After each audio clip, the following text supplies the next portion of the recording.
Welcome back to the podcast. Before we forget, I'm Mike. I'm Duran. And Duran, before we forget, you got a question for us. I do. So recently, Glorilla got a key to Memphis. And the question is, do you feel like Glorilla deserves that key to Memphis? Every single bit of that key. Why? I think when we look at what she's done, like as a female in Memphis, we don't see it a lot. And Glorilla, like I thought she was gonna be a one-hit wonder. I ain't even gonna lie. That first song was pretty catchy, and I was like, all right, like she cool, but I wasn't falling for the hype just yet. But then the more I heard her coming out with more music, and I was like, okay, I kind of mess with Glow.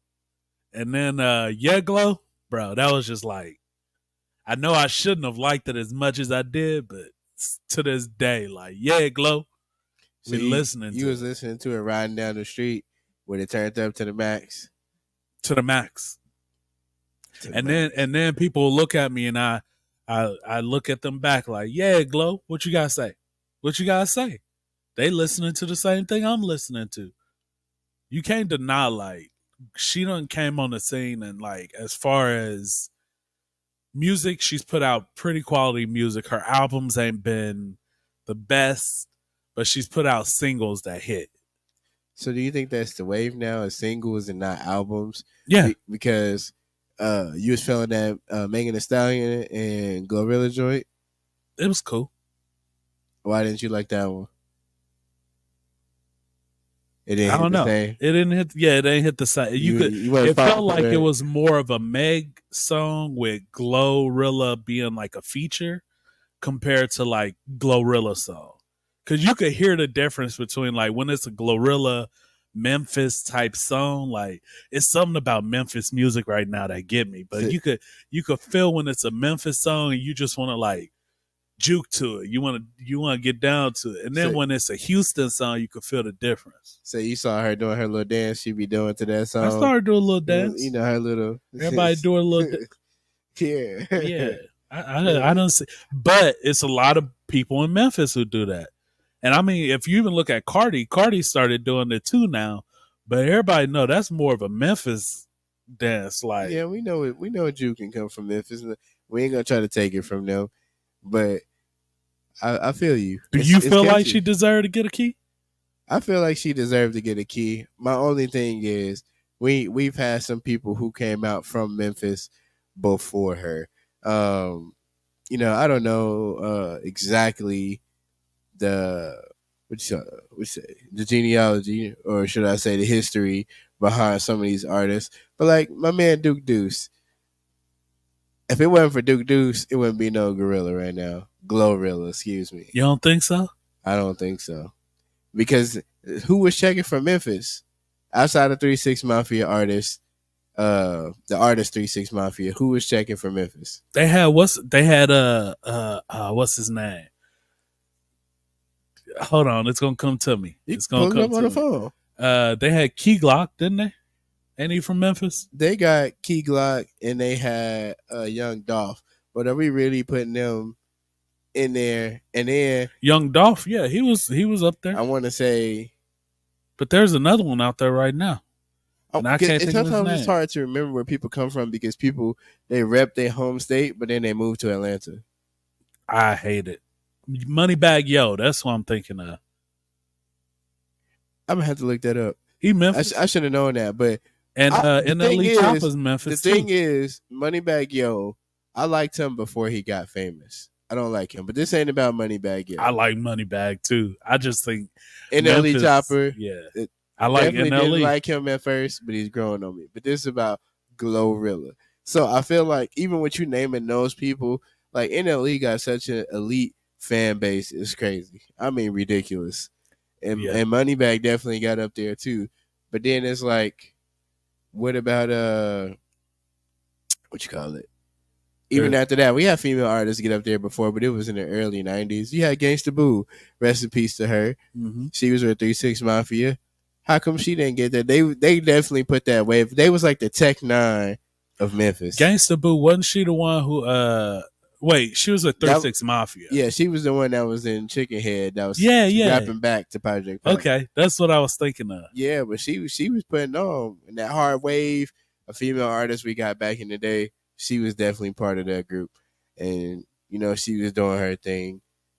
So let me. This is who they list as Memphis rappers right now: Moneybagg Yo, NLE Choppa, Young Dolph, Yo Gotti.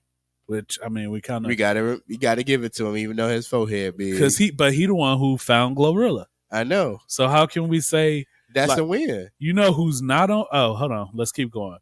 Glorilla, Juicy J, Black Youngster. I'm not a fan of Black. That's my boy. Can't stand him. I can't. Pooh Shiesty. Pooh Shiesty is dope. My Maddie in jail, but you do the crime, you do the time, bro. Some chick named Juicy Fruit. Never heard of that. Me either. And then Duke Deuce. That got Duke at the bottom? He's 1, 2, 3. I'm gonna look at the camera. 5, 6, I'm gonna look at all the cameras. 9, Y'all 10. Disrespectful. He's 11. Oh, there's other after him. Y'all 11? He's 11 down. Y'all disrespectful. I don't have my voice tonight, but I'm gonna try to get it out as clear as possible. Y'all disrespectful to put Duke Deuce at 11 for Memphis rappers. Y'all crazy. Now his last album, I wasn't a fan of it. At best, I could put him at 8. He got to be like 5. Because Yo Gotti got music, but after a while, Yo Gotti music started to sound the same. Moneybagg is definitely in the top 4. I'm not gonna put him up there because I got some discrepancies with him right now with his music. But that's just me. That's my music taste. Glorilla is definitely in top 3. And then who else was we going off of? You got Young Dolph and NLE Choppa. Young Dolph got to be number 1. My man was just dropping music like music just didn't exist no more. And then I like Key Glock. So Key Glock is personally going to be in there. So I say Glorilla is my number 2. Key Glock is my 3. And the first one is Young Dolph. But definitely in my top 5 is going to be Duke Deuce up there because there's no way.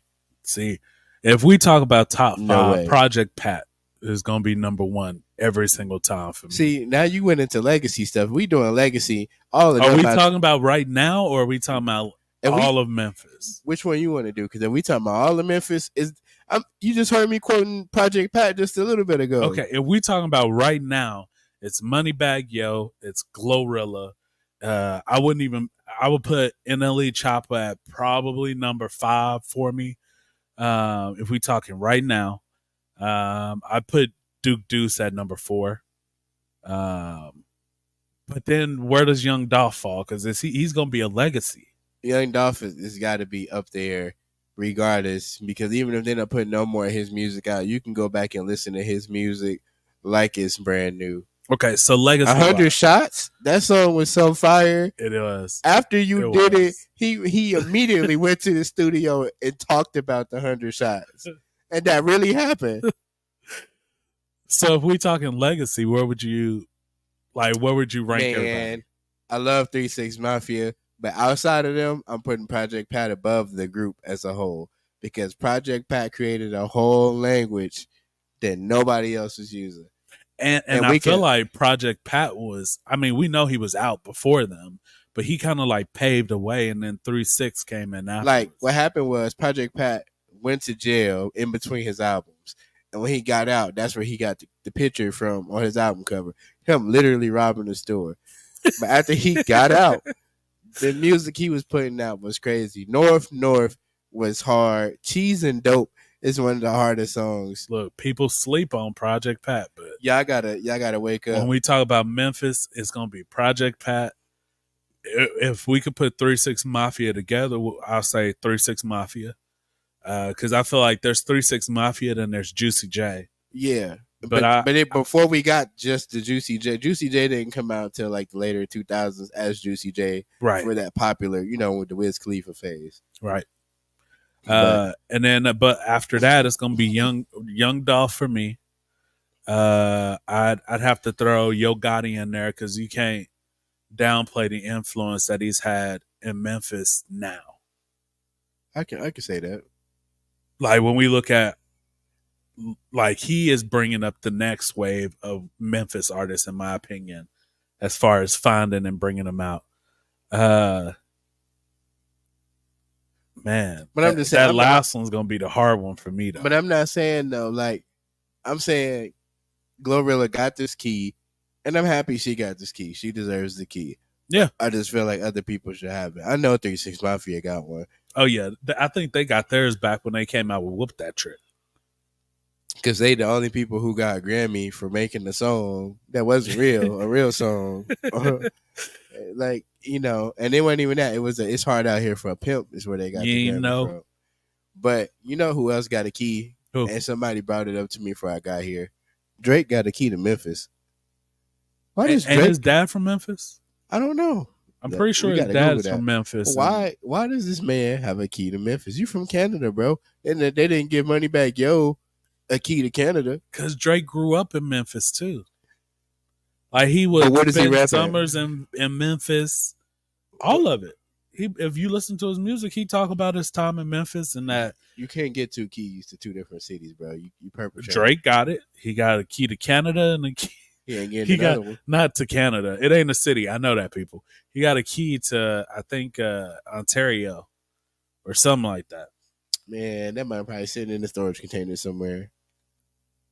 What does a key to the city actually get you? Like, it should be a secret treasure chest that only you can open.